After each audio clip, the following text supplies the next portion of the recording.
Cyber నేరాలపై అవగాహన సదస్సు ఏర్పాటు చేశారు పోలీసులు. చేగుంట మండల కేంద్రంలోని గాంధీ చౌరస్తా వద్ద సాయంత్రం చేగుంట పోలీస్ స్టేషన్ ఆధ్వర్యంలో సైబర్ క్రైమ్ నేరాలపై జాగ్రత్త వహించాలని ప్రజలకు సూచించారు. నిజ జీవితంలో జరుగుతున్న ఎన్నో మోసాలను దృష్టిలో పెట్టుకుని ప్రజలను ఎప్పటికప్పుడు మోసాల బారిన పడకుండా అప్రమత్తం చేస్తూ తెలియని నెంబర్లతో కాల్స్ వచ్చినా, ఎలాంటి మెసేజ్లు వచ్చినా, ఓటీపీ వచ్చినా వెంటనే పోలీసులకు సంప్రదించాలని చేగుంట ఎస్ఐ సైబర్ క్రైమ్ సదస్సు ఏర్పాటు చేయడం జరిగిందని తెలిపారు. ఎందుకంటే అతను సైబరు నేరస్తుడు ఎక్కడో ఏ రాష్ట్రంలోనో ఉంటాడు, మన రాష్ట్రంలో ఉండడు, మన తెలంగాణలో ఉండడు, బీహార్లోనో లేకపోతే ఇంకా వేరే దేశంలోనో ఉంటాడు.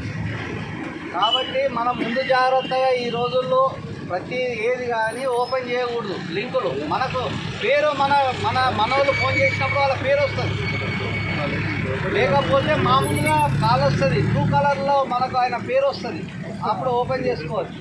కానీ వేరే మాత్రం ఈ నేరస్తులు అవి ఏమొస్తుంది అంటే ఎర్ర కలర్ వస్తుంది మనకు. అప్పుడు మనం అలర్ట్ కావాలి, అరే ఇది ఓపెన్ చేయొద్దు, ఓపెన్ చేస్తే మన డబ్బు ఇదవుతుంది. కాబట్టి